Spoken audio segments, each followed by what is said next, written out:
अगर हम वर्तमान समय में अपने देश की बात करें तो हमारे देश में लगभग 6,500 IAS ऑफिसरों के स्वीकृत पद हैं।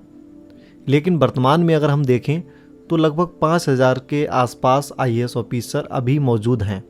इसका मतलब ये है कि लगभग 1,500 के आसपास मतलब पद रिक्त हैं जिन पर IAS ऑफिसर लेने हैं, कैंडिडेट को चुनना है। इस कमी से सबसे ज़्यादा जो राज्य हैं वह बिहार और दूसरे नंबर पर उत्तर प्रदेश इस कमी से परेशान हैं, जिसकी वजह से जो IAS ऑफिसरों को अलग अलग विभाग बांटे जाते हैं, वहाँ पर कमी के कारण एक IAS ऑफिसरों पर अतिरिक्त चार्ज भी दे दिया जाता है, जिससे उनके लिए भी परेशानी होती है और जो पब्लिक के लिए उनका जल्दी काम भी नहीं हो पाता है, मतलब उनको भी समस्या आती है। अगर हम बिहार की बात करें तो बिहार में 359 स्वीकृत IAS ऑफिसरों के पद हैं, लेकिन वर्तमान में अगर आप देखोगे तो केवल बिहार में 202 IAS ऑफिसर ही काम कर रहे हैं। उनमें से भी लगभग 50 के आसपास सेंट्रल गवर्नमेंट के लिए काम करते हैं।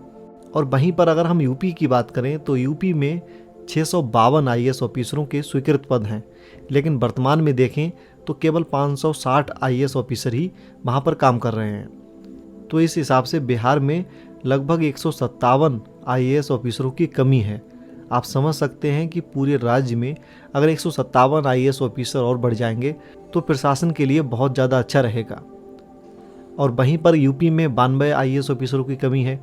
और जैसा कि आप सभी जानते हैं कि हमारी गवर्नमेंट हर साल UPSC के माध्यम से 180 कैंडिडेट को IAS के लिए सिलेक्ट करती है, मतलब 180 IAS ऑफिसर हर साल बनते हैं।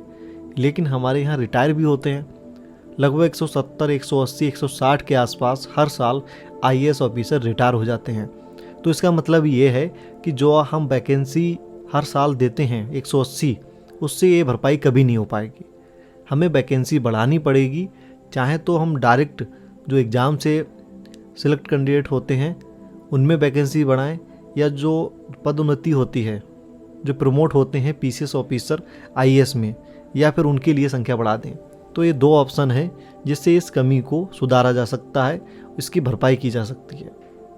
स्वाभाविक सी बात है कि अगर एक एक ऑफिसर पर दो ऑफिसरों का चार्ज रहेगा, अतिरिक्त प्रभार रहेगा, तो फिर वो काम अच्छी तरीके से नहीं कर पाएंगे, इससे काम में देरी होगी।